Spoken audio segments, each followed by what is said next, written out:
পুৱতি তৰা ধাৰাবাহিকখনৰ আজি নিশা আহিবলগীয়া এপিছডৰ প্ৰম' বৰ্তমান মুকলি হৈছে আৰু আজিৰ প্ৰমত আমি দেখিবলৈ পাইছোঁ ধাৰাবাহিকখন হ'বলৈ গৈ আছে বহুত বেছি ইণ্টাৰেষ্টিং। বলকচোন চাওঁ আজিৰ প্ৰমত বাৰু আমি কি দেখিবলৈ পাইছোঁ। আজিৰ প্ৰমৰ প্ৰথম ভাগত আমি দেখিবলৈ পাইছোঁ বিন্দুৱে প্ৰজ্ঞাক কৈ আছিল মই বিন্দু। তেতিয়া বিন্দুৱে হেণ্ডশ্বেক দিব ওলাওঁতে প্ৰজ্ঞাই মাত দিছে হেণ্ডশ্বেক বোলা বস্তুটো মই যাৰ তাৰ লগত নকৰোঁ। প্ৰজ্ঞাৰ এটা ষ্টেণ্ডাৰ্ড আছে। তাৰপিছত আমি প্ৰমত দেখিবলৈ পাইছোঁ বিন্দুক দেউতাকে কৈ আছিল ধন টকা পইচা দংগ অহংকাৰ এই সকলোবোৰ এদিন ফুটুকাৰ ফেন হ'ব বুজিছ।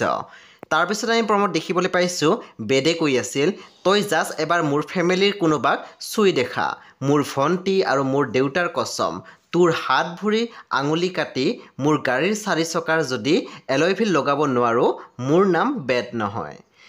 বন্ধু বান্ধৱীসকল আজি নিশা 9 বজাত ৰং টিভিত আহিবলগীয়া পুৱতি তৰা ধাৰাবাহিকখন খুবেই বেছি ইণ্টাৰেষ্টিং হ'বলৈ গৈ আছে। আপোনালোকে চাবলৈ একেবাৰে নাপাহৰিব। পৰৱৰ্তী আপডেটৰ বাবে আপোনালোকে আমাৰ চেনেলটো ছাবস্ক্ৰাইব কৰি কাষত থকা বেল আইকনো টিপি দিবলৈ একেবাৰে নাপাহৰিব।